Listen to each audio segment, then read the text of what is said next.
बोलिए सदगुरु माता सुदीक्षा सविंदर हरदेव जी महाराज जी की जय। तू ही निरंकार मैं तेरी शरणा मैनू बख्श लो। सदगुरु स्वरूप प्यारी साध संगत जी, आप जी के पावन पवित्र चरणों में दासी अणिमा जी का मेरठ से कोटि कोटि धन्यवाद जी। सबसे अनमोल पल वो है जो प्रभु के एहसास में बीते। निरंकार में जिज्ञासा अंतर्करण की हमें प्रभु से मिलवाती है। मैं कौन हूँ, कहाँ से आया हूँ, कहाँ मुझे जाना है। क्या ये भक्ति है कि पल दो पल में प्रभु की चर्चा कर लेता हूँ, किसी शक्ति का आह्वान कर लेता हूँ और मैं समझ लेता हूँ कि मैंने भक्ति कर ली, मैंने आनंद लूट लिया। राम नाम की लूट है, लूट सके तो लूट, अंतकाल पछताएगा जब प्राण जाएंगे छूट। ये जीते जी का सौदा है।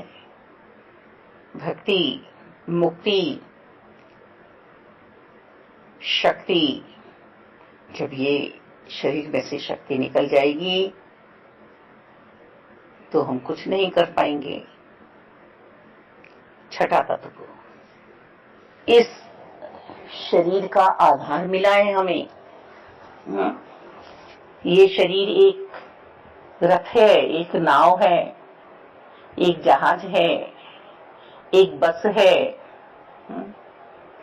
जैसे भी हम समझ लें, जिस भी रूप में हमें शब्द अच्छे लगे, सोच अच्छी लगे,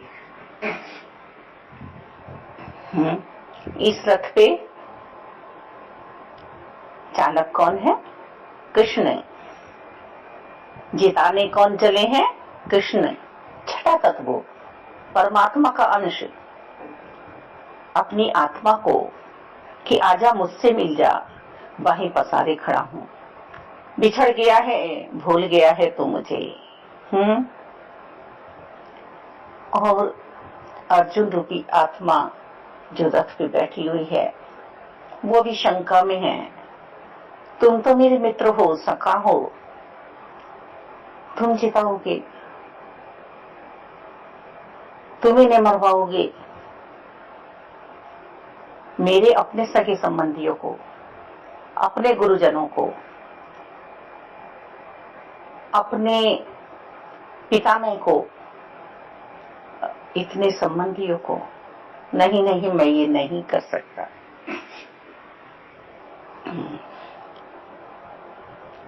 प्रभु समझा रहे हैं, बस तू मेरे एहसास में आ जा, बाकी तो सब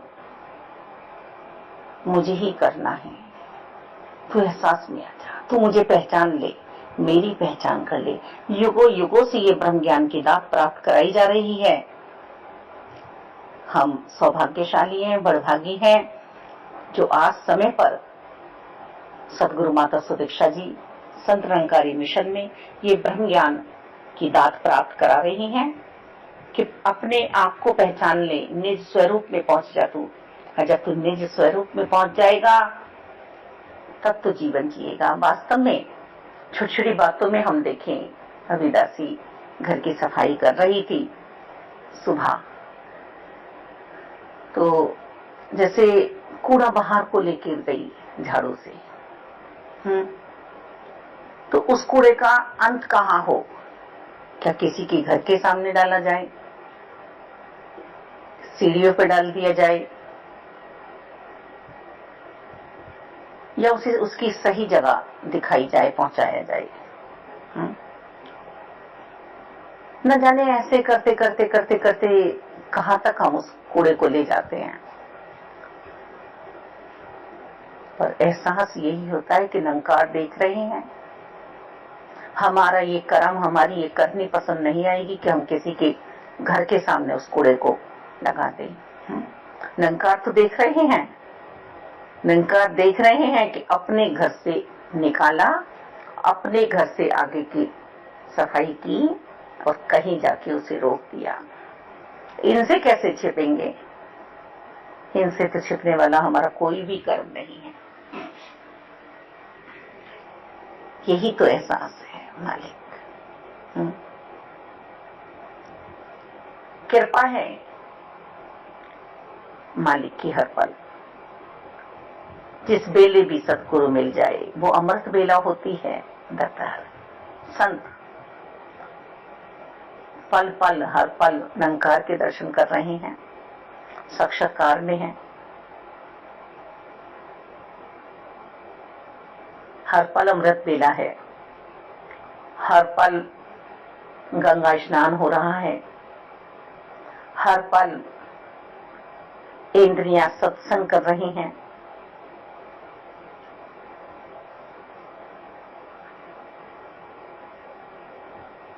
ये किसने किया? हमारे जीवन में ऐसा सौभाग्यशाली पल हर पल आया।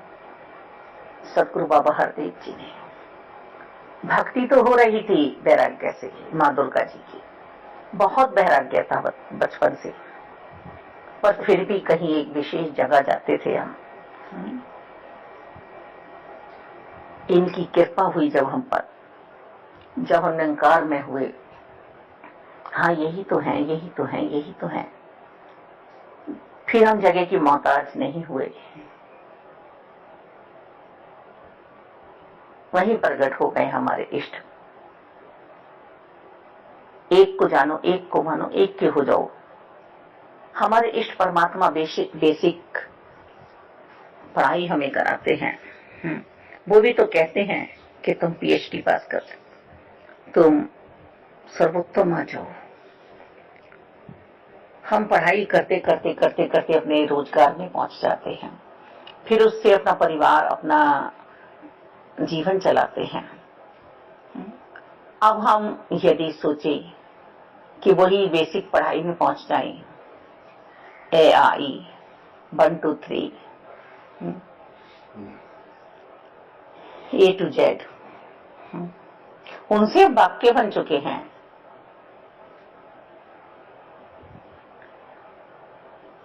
अब बात चलने वाली नहीं है। हम चलाते रहते हैं अपने दिमाग को कि नहीं अभी हम बेसिक पढ़ाई फिर पढ़ेंगे। कोई 12th वाले बच्चे से यदि कह दिया जाए कि फिर दोबारा से आप फर्स्ट क्लास में पहुंच जाओ, तो पहुंचेगा ही नहीं। फिर हम ब्रह्मज्ञानी जन क्यों ऐसी भूल करते हैं? क्यों इसके एहसास से बाहर होते हैं? हम पूरे दिन कहीं भी ध्यान लगा रहे हैं, फिर यदि एक पल के लिए भी इनके साथ हमारी लीप जुड़ गई है तो वही पल धन्य है। ये दीदार, ये दर्शन कभी भी दे सकते हैं, किसी भी पल उजागर हो सकते हैं हमारे जीवन में। पर हम तो सोचे ना, हमें तो पता हो कि सतगुरु जी ने हमें क्या दिया है। क्या पल दो पल साथ रहने वाला, या हर पल साथ रहने वाला निरंकार परमात्मा, जिनकी हम सभी संतानें हैं। भेदभाव नहीं है इनके मन में, ये स्वयं करता है मालिक। इनकी अपनी इच्छा हुई, अपनी कृपा हुई, तभी हम पर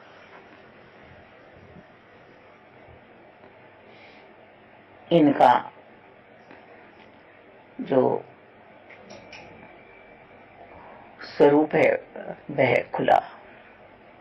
ये बेरूपा है, बेरंगा है, पर संतों ने पहचान लिया है।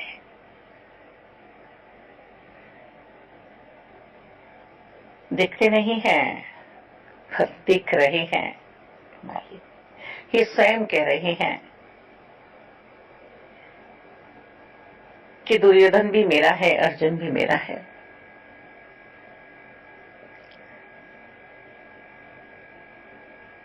हारते नहीं पांडव। उसने इतना कहना था कि हमारी तरफ से आप खेलेंगे। उन्होंने आदेश दिया कि तुम बाहर बैठो, जब हम तुम्हें बुलाएं, जब अंदर आएंगे आप। तो मैं आज्ञा भी मानता हूं, मैं आदेश भी मानता हूं। हम वो छोटी छोटी कामना मनोकामना पूर्ण इनसे कराते हैं, करते भी हैं, जिद्दी बच्चे बनते हैं। पर जो एहसास में है, जो सेवा सिमरन सत्संग कर रहे हैं सदगुरु माता सुदीक्षा जी की कृपा से, वे हर पल हर हाल में इनकी कृपाएं समझ रहे हैं। अरे भाई, जीवन में सब कुछ नहीं करना है, बस मुझे तो इनके एहसास में रहकर अपनी दिनचर्या पूरी करनी है। यदि ऐसा मेरा जीवन है, करनी कथनी एक हो रही है, तो मुबारक है। यदि शब्द ही अच्छे होंगे, सोच अच्छी नहीं होगी, मन के भाव शुद्धता वाले नहीं होंगे, निर्लेप नहीं होगा मेरा मन दूषित है अहंकार मोह लालच क्रोध ईर्ष्या रोग शत्रु से। मालिक, तो भाई बात बनने वाली नहीं है। चाहे जितने शब्द प्यारे बोलूं, जितने शब्द अच्छे बोल जाऊं, सुंदर बना लूं अपने वाक्यों को, जितनी मधुर वाणी बना लूं अपनी, पर कुछ टाइम के लिए कौआ और हंस तो पहचाने जाएंगे। मालिक, जो जन इनमें बस चुका है वही तो पूर्ण संत है। सतगुरु माता जी भी तो हमें समझा रही हैं कि पूर्ण संतों से अरदास करो, जो सिर्फ कह नहीं रहे हैं, जो जीवन जी रहे हैं। मालिक, संतों का आना जाना जहां पर है वहां कोई कमी नहीं रहती, क्योंकि संत ही तो चलते फिरते मंदिर मस्जिद गुरुद्वारा चर्च हुआ करते हैं। रौनक के मेले वही हैं जहां सत्संग हो रहा, सत्य का संग।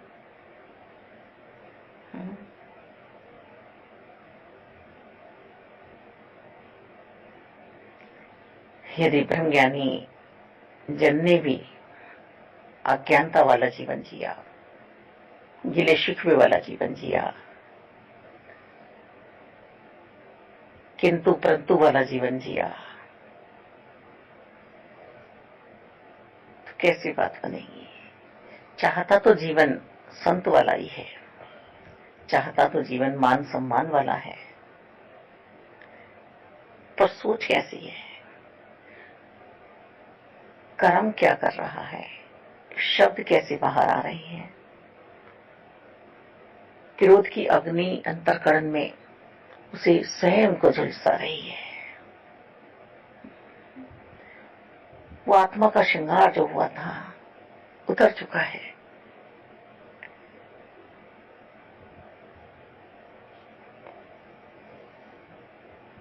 क्रोध कभी भी हमें उभरने नहीं देता। इनके एहसास की तो बहुत दूर की बात है, बहुत दूर की बात। यदि हमें किसी को कुछ समझाना है, संतों को, क्योंकि संत हृदय परोपकारी होता है, नदी न पीती अपने जल को, केवल करती परोपकार। वृक्ष भी परोपकार ही करता है, पत्थर मारने वाले को फल देता है। ऐसे ही संत प्रवृत्ति है। वो भी यदि डांट रहे हैं, क्रोध उन्हें आ रहा है, तो सबके भले के लिए कि तुम अपने आने का लक्ष्य समझो। ये मानव चोला मिला है, होत न बारंबार। यदि इस बार फिसल गए, इस बार गंदगी में चले गए मात गर्भ में, तो फिर आने वाले नहीं हो। जल्दी से इस योनि में अपने कर्मों को संभाल लो। परीक्षा काल है, पूरा जीवन परीक्षा काल है। ये यदि कुछ दे रहे हैं तब भी देखा जा रहा है कि अभिमान तो नहीं आ रहा। और यदि सब कुछ छीन रहे हैं, ले रहे हैं, क्योंकि तन्बंधन निरंकार का है, निरंकार का ही समझो, सतगुरु जी समझा रहे हैं, तब भी हमारी परीक्षा चल रही है। मुझ पे गुस्सा तो नहीं आ रहा, गिले शिकवे में तो नहीं आ रहे। इस टाइम मां महात्मा परमात्मा एक ही रूप में आए हुए हैं, और ये हमारे लिए बहुत उपयोगी पल चल रहा है, क्योंकि माँ भी बच्चे का भला ही चाहती है और परमात्मा भी आत्मा का भला ही चाहते हैं, और महात्मा भी जीव का भला ही चाहते हैं। उन्हीं के बीच में रहकर, उन्हीं जैसा स्वरूप बनाकर साकार सतगुरु जी आते हैं। फिर उनके संग आई हुई दिव्य आत्मा, संत महात्मा चारों ओर विचरते हैं, प्रचार यात्रा पे निकलते हैं, एक मिल करने के लिए कि तुम परमात्मा के हो, परमात्मा की हो जाओ। कहने मात्र के लिए नहीं, हो जाओ। यदि हो जाएंगे तो मुबारक है हमारा जीवन, और नहीं तो अभी भी चालाकी चतुराइयां हैं, तो फिर बात बनने वाली वास्तव में ही नहीं है। जितना भी चाहे हम जोर लगा लें, दान पुण्य कर लें, दान पुण्य करने से हमें स्वर्ग नरक मिलता है, तो यहां तो मुक्ति का द्वार खुला है, मुक्त आत्मा बन के जीना है।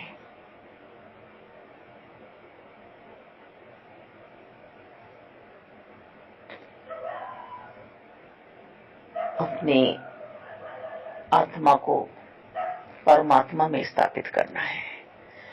संन्यास मन से लेना है, मन प्रभु के हवाले करना है। मन साथ जाने वाला है, मन में यदि सूक्ष्म भाव है तो वापिस आना होगा।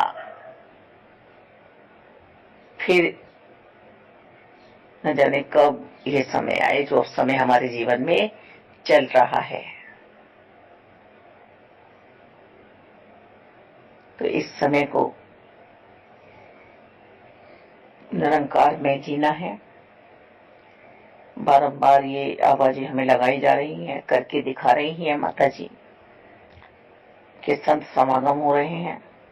कोई कमी नहीं है हमारे पास, कोई कमी नहीं है संगतों की। सिमरन हमारे रोम रोम में समाया हुआ है, माता जी की कृपा से, अपनी कृपा से नहीं। सेवाएं हमें मिल रही हैं, माता जी ने समझा दिया, घर में से ही सेवाएं शुरू करो। सामाजिक जीवन जीना है, सबको प्यार करना है, मानवता वाला जीवन जीना है। तो परमात्मा के एहसास में जो आ गया है वही जीवन श्रेष्ठ और शुद्धता वाला जी सकता है, और औरों को भी जीवन जीवा सकता है। आनंद से भरपूर है ना संत, औरों को भी तो आनंद ही बांटेगा। जो जिसके अंदर है, जिसके मन में जो भरा है वही तो बाहर निकलेगा, पता चल जाता है। बोरी में यदि मिर्च है तो बोरी को खोलने पर मिर्च ही निकलेगी, नमक है तो नमक ही निकलेगा, चीनी है तो चीनी ही निकलेगी। अब हमारी बोरी में क्या है, क्या भरना है इस मन रूपी बोरी में? हमें परमात्मा विराजमान है तो मिठास ही निकलेगी। माखन में मिश्री मिलाई गई है, कृष्ण ने मिश्री मिलाई है, मिठास। यही सतगुरु जी चाह रहे हैं कि निरंकार में होके, इनके एहसास में होके जीवन को जियो, हर पल तुम्हारा मुबारक हो जाएगा, बन जाएगा। धन्यवाद।